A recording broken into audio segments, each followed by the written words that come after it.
कक्षाओं में इलेक्ट्रॉन भरने के लिए एक जनरल फार्मूला है जो बोहर ने दिया था। किताबों में कहीं कहीं बोर भी लिखा हुआ है।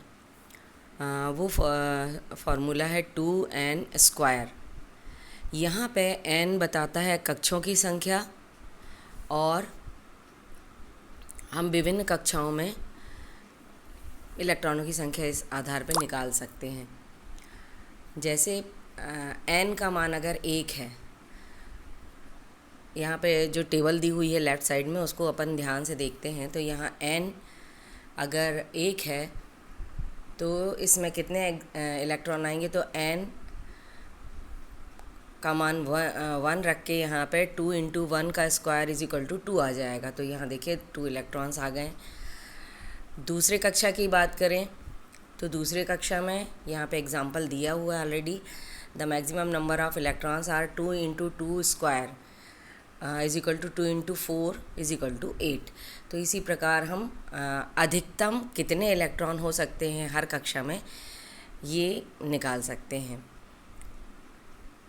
इसके बाद यहाँ पे अगर हम परमाणु की संरचना देखें, और चूँकि ये बाद में बताया गया था तो सब सेल्स या सब ऑर्बिट के बारे में, तो इसे बड़े बच्चे ही शायद समझ पाएंगे, पर इससे बहुत अच्छा कॉन्सेप्ट होता है क्लियर कि पहली कक्षा की जैसे अगर हम बात करें, ये प्लस जो दिखा रहा है ये है हमारा नाभिक।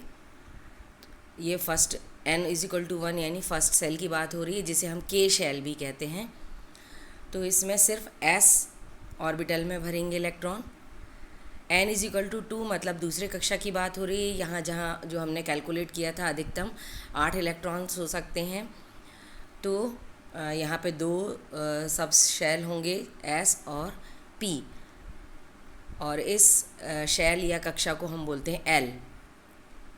इसी प्रकार अगर तीसरी कक्षा की बात करें, जिसे m शेल भी कहते हैं या m कक्षा कहते हैं, यहाँ पे 3 सब सेल्स में इलेक्ट्रॉन भरेंगे s, p and d।